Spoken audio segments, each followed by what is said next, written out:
Kia ora and welcome to Source to Source. Source to Source brings you stories of reinvention and resilience. We yarn with people from all walks of life about their source. And we cordial with people about how they bounce back when times are tough. And last but very much not least, we talk about sources, about the sources that we use in our food that bring it magic and our favourite sources that we love to share with others. Today we're talking with Rewi Spraggon. Rewi has reinvented himself many times. He's an entrepreneur, a chef, storyteller, orator, father, hangi master, advisor on Māori issues in tikanga, many skills that he has deployed throughout his life. He speaks to us from Te Henga, where he is holed up and locked down in Rahui and making the best of it. Kia ora, tēnā koe. No ahau no roto o Ngāti Hine, no roto anō te Waiohua, te Kawarawamaki. I'm from a place known as Pupiwai and Poroti in the north. Born and raised there. Live here on my other side in Te Kawarawamaki, which is in the beautiful valley of Te Henga, Tāmaki Makaurau. Have affiliations to mana whenua here as well. So, that's a little bit about my whakapapa.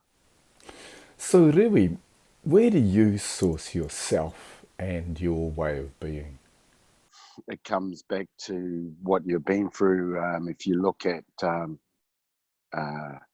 everything you've done in the past and built up this, built up a whole lot of,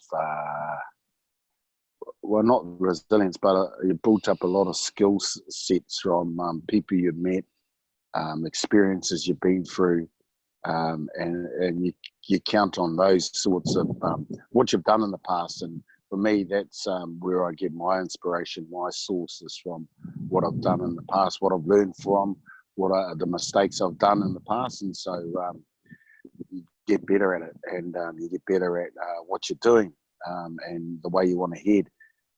If you're just gonna stay stagnant, then you're gonna stay stagnant.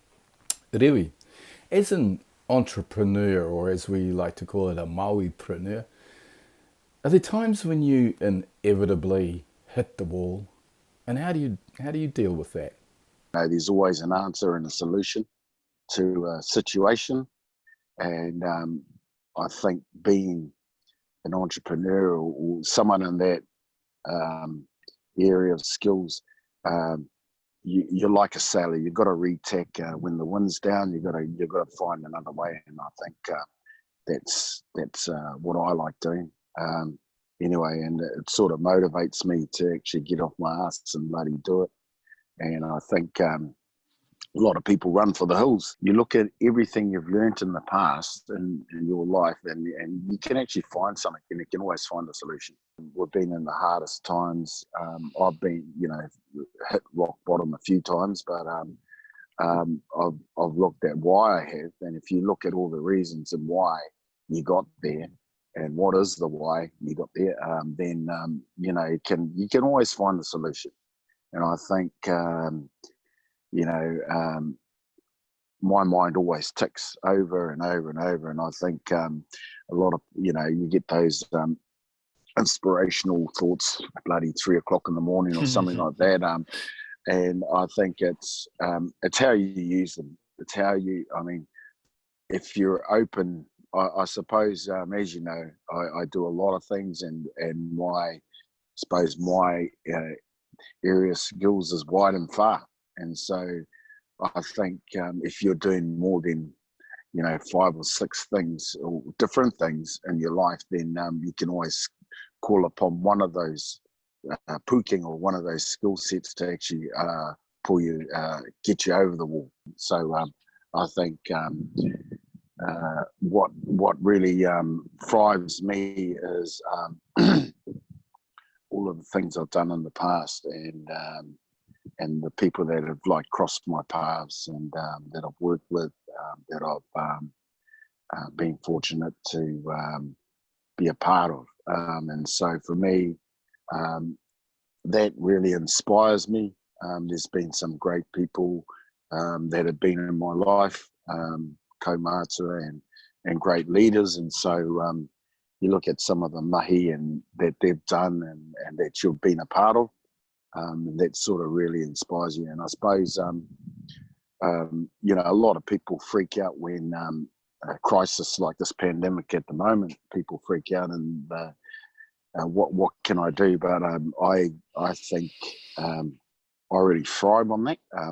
There's always an answer and a solution to a situation, and I think being an entrepreneur or someone in that area of skills, you're like a sailor. You've got to re-tack when the wind's down. You've got to find another way, and I think that's what I like doing. You've done many things in your life. Did you start out on all that exploration young, or were you encouraged to spread your wings at a young age? Yeah, I think right from a young age, I was put into leadership roles, if you like. From being whaikōrero and oratory and leading whānau hui and those sorts of things. You sort of were expected to do that, and it was a leadership role that you didn't. I didn't see it as a leadership role. Actually, I just thought it was just a normal thing, and a privilege actually, and just fortunate enough to be around elders that were that have already done 80 years of their own life, and so passing on that taonga, that gift to me. A big influence was probably Pai Māori there, my religion, and leading Pai Māori at a young age. 16, I was burying people, doing a number of big hui, doing the Māori Queen's coronations, leading the karake and the prayers. And so it's a huge pressure for a young person to be given that role. But for me, it was easy. It was because I was nurtured and had that support around me. And I think, that has been probably one of the biggest strengths in my Māori and my getting my Māori right, is having that support around me with those kaumātua.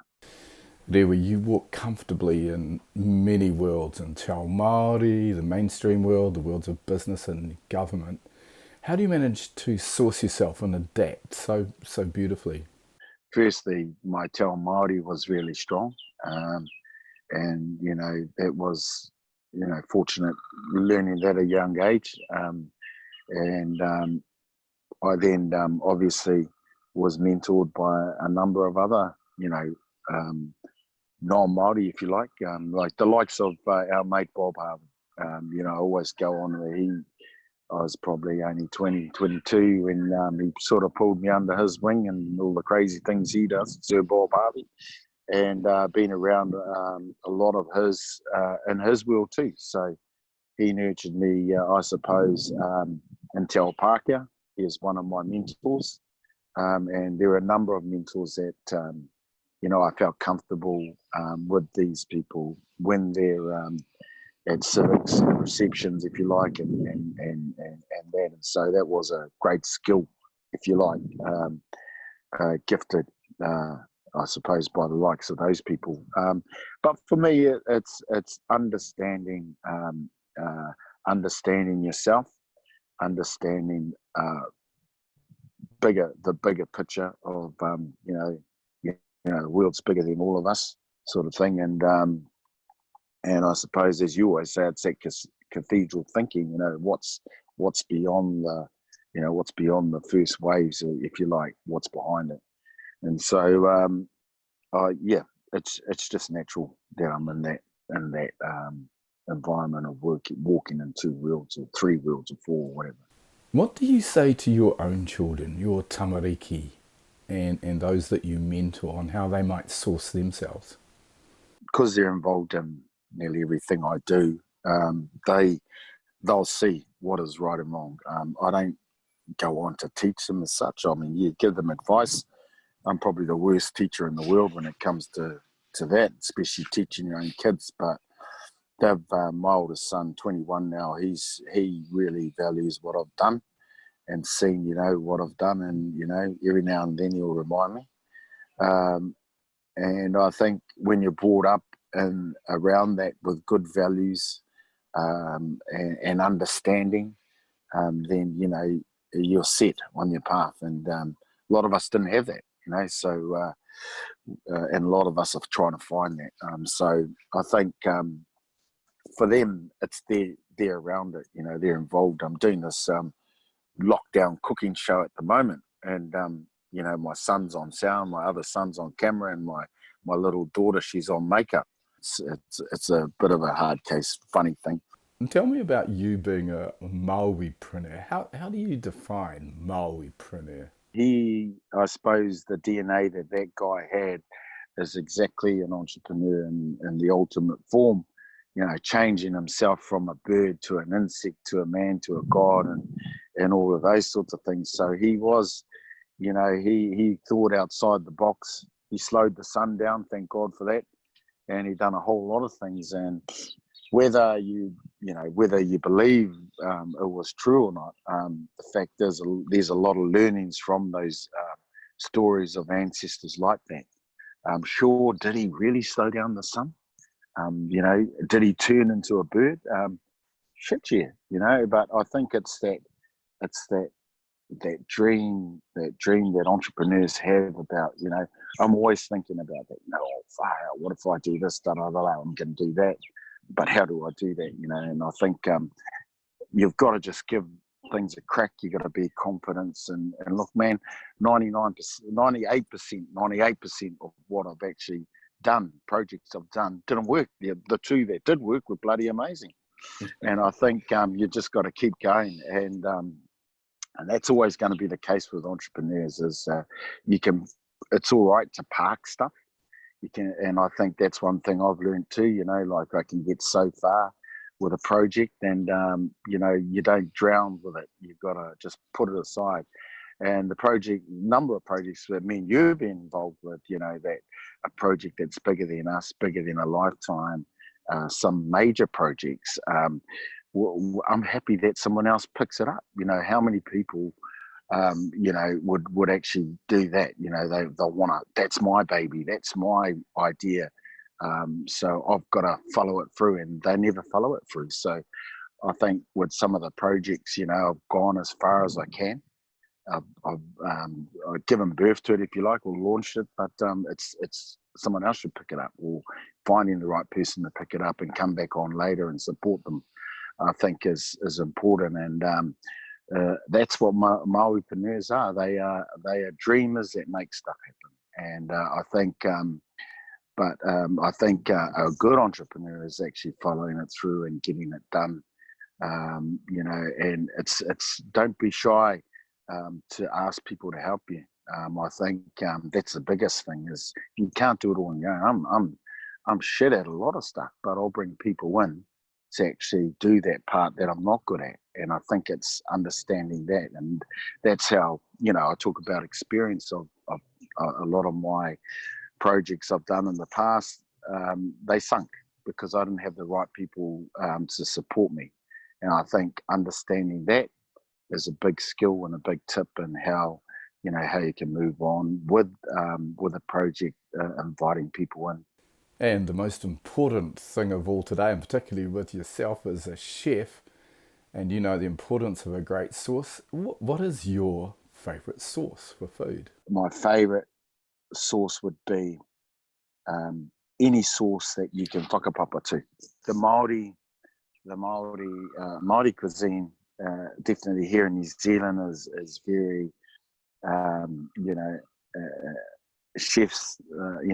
chefs all around, for instance, all around in Auckland, they'll use Māori herbs, they'll use this and that to complement their dishes, but they don't really understand the history of it or the medicinal purposes of it. And so it's all right for me to say, okay, I enjoy a good Asian sauce, I enjoy this, but I think it comes back to your own whakapapa and your own beginnings and your own stories. You know, if your grandmother taught you how to cook and taught you a particular flavor, it's, to me, that is the source, because it's the food that reminds you of incidents, that reminds you of where you were in a time or in a place. What were you eating when the Prime Minister said we're locked down, you know, that sort of thing? Was it enjoyable and what have you? So I think food makes us, well, it reminds us of things, you know, and I think, yeah, there's no particular source. That's the answer. But I think one of my favourites would have to be boil up mutton bird juice, soaked up with a bit of fry bread, mate, or rewana bread. Sounds awesome. Thank you all for tuning in today for this episode of Source the Sauce. Ka kite anō.